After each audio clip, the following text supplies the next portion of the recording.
అని ఆంగ్లంలో ఒక నానుడి ఉంది. వెన్నెముక ఆరోగ్యంగా ఉన్నప్పుడే మన జీవితం కూడా ఆరోగ్యంగా ఉంటుందని దీనర్థం. అయితే ప్రమాదవశాత్తు వెన్నుకు గాయాలైనా, జబ్బుల మూలంగా వెన్నెముక దెబ్బతిన్నా చెట్టంత మనిషి సైతం మంచానికే పరిమితం కావలసి ఉంటుంది. అందుకే మన శరీరానికి ఇరుసులాంటి వెన్నెముకకు సాధారణంగా ఎదురయ్యే సమస్యలు, వాటికి పరిష్కార మార్గాల గురించి డాక్టర్ని అడిగి ఇప్పుడు తెలుసుకుందాం.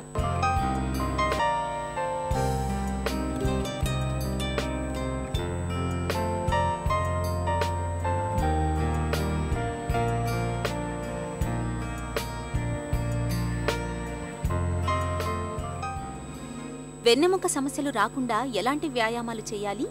కామన్ మ్యాన్ మామూలుగా రెగ్యులర్గా వర్క్ చేసుకునే మనుషులు తీసుకున్నట్లయితే వాళ్ళు సింపుల్గా చేయదగిన ఎక్సర్సైజ్ ఏంటంటే వాకింగ్ అండి. వాకింగ్ ఏంటంటే వీళ్ళ వరల్డ్ స్పైన్ డే థీమ్ ప్రకారం మనం రోజుకి 20 నుంచి 30 నిమిషాల పాటు మన ఓన్ పేస్తో, మనం ఏమీ బ్రిస్క్గా నడవాల్సిన అవసరం అయితే ఏం లేదు, మన ఓన్ పేస్ తోటి రోజుకి 20 నుంచి 30 నిమిషాల పాటు వారంలో 5 నుంచి 6 రోజుల పాటు మనం చేయగలిగినట్లయితే చాలా వరకు మనకి వెన్నుకు సంబంధించిన సమస్యలు రాకుండా ఉంటాయి. వెన్నెముక సమస్యలు రాకుండా ఉద్యోగులు ఎలాంటి జాగ్రత్తలు తీసుకోవాలి? కొన్ని రకాల ఎక్సర్సైజెస్ ఆఫీస్లోనే అప్పుడప్పుడు మధ్యలో వర్క్ నుంచి గ్యాప్ తీసుకొని వాళ్ళు కొన్ని సింపుల్గా 1 or 2 మినిట్స్లో కొన్ని ఎక్సర్సైజెస్ వాళ్ళు చేయగలిగినట్లయితే ఈ వెన్నుకు సంబంధించిన సమస్యలు రాకుండా ఉంటాయి. ముఖ్యంగా ఆఫీస్కి వెళ్ళే వాళ్ళు తీసుకోవాల్సిన జాగ్రత్త ఏంటంటే, ఎస్పెషల్లీ డెస్క్ జాబ్ చేసేవాళ్ళు కానీ, ఈ సాఫ్ట్వేర్ ఇంజనీర్స్ కానీ, ఏదైనా కంప్యూటర్తో పనిచేసే వాళ్ళు కానీ ప్రతి అరగంటకి వాళ్ళు కుర్చీలో నుంచి లేచి 1-2 నిమిషాల పాటు అటు ఇటు తిరిగి మళ్ళీ కూర్చోగలిగి వాళ్ళ వర్క్ చేసుకుంటే బాగుంటుంది. అంటే ఏంటంటే కంటిన్యూస్గా కూర్చొని ఒకే పొజిషన్లో కూర్చొని పనిచేయడం వలన ఈ నడుములో ఉన్న కండరాల మీద, ఈ మెడలో ఉన్న కండరాల మీద, భుజాల చుట్టూ ఉన్న కండరాల మీద ఒత్తిడి పడి మనకి నడుము నొప్పి సమస్యలు, ఈ మెడ నొప్పి సమస్యలు, భుజం నొప్పి సమస్యలు వచ్చే అవకాశం చాలా ఎక్కువగా ఉందన్నమాట. అందుగురించే ప్రతి అరగంటకి 1-2 నిమిషాల పాటు లేచి అటు ఇటు తిరిగి మళ్ళీ కూర్చొని పని చేసుకోవచ్చు. మనకి ఒకవేళ ఒక అరగంటకి మనకి లేచి కూర్చొని పని చేయడం కుదరకపోతే అట్లీస్ట్ 45 మినిట్స్కి 45 నిమిషాలకు ఒకసారి లేచి ఈ పని చేయాలి. మనం లేచిన ఈ 1-2 నిమిషాల్లో మనం కొన్ని రకాల ఎక్సర్సైజెస్ చేయొచ్చు అనమాట.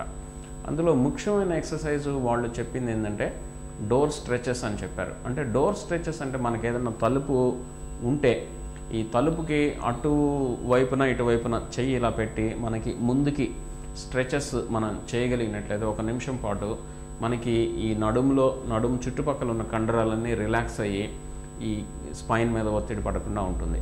సో రెండో రకమైన ఎక్సర్సైజ్ వాళ్ళు చెప్పింది ఏంటంటే డోర్ స్ట్రెచెస్తో పాటు ఈ వాల్ స్ట్రెచెస్ అని చెప్పారు. ఏదైనా మనకి గోడ ఉంటే గోడ దగ్గరికి వెళ్ళి మన చేతిని ఇలా గోడ మీద కంప్లీట్గా స్ట్రెచ్ చేసినట్లయితే 2 చేతుల్ని మనకి ఈ కండరాలు కూడా కంప్లీట్గా రిలాక్స్ అయ్యి దానివల్ల మనకి ఈ ప్రాబ్లమ్స్ రాకుండా ఉంటాయి అన్నమాట.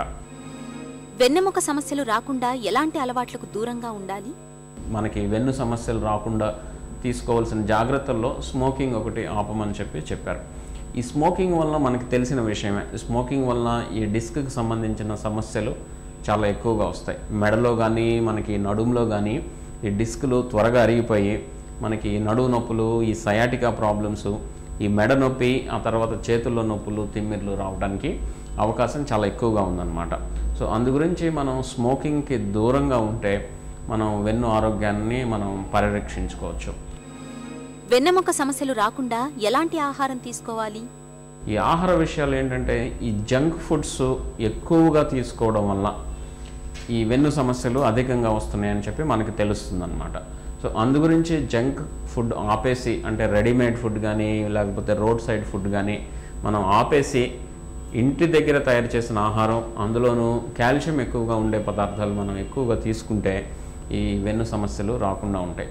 ఇప్పుడు మనం కాల్షియం ఎక్కువగా ఉండే పదార్థాలు ఏంటి అని మనం చూస్తే మనకి ఆకుకూరలు కానీ, మిల్క్ కానీ, ఈ సీజనల్ ఫ్రూట్స్ కానీ, మనకి రాగులు, వీటిల్లో కాల్షియము చాలా ఎక్కువగా ఉంటాయి. సీతాఫలాలు, మనకి ఇప్పుడు సీజన్లో వస్తున్న సీతాఫలాల్లో కూడా కాల్షియము చాలా ఎక్కువగా ఉంటుందన్నమాట. మనం రెగ్యులర్గా ఎక్సర్సైజ్ చేస్తా, వాకింగ్ కానీ, ఆఫీస్కి వెళ్ళే వాళ్ళు ఆఫీస్లో రెగ్యులర్గా పని నుంచి బ్రేక్ తీసుకొని ఆ బ్రేక్ టైంలో చిన్న సింపుల్ ఎక్సర్సైజెస్ చేయగలిగినట్లయితే మనం చాలా వరకు వెన్ను సమస్యలకి దూరంగా ఉంటాం. మన శరీర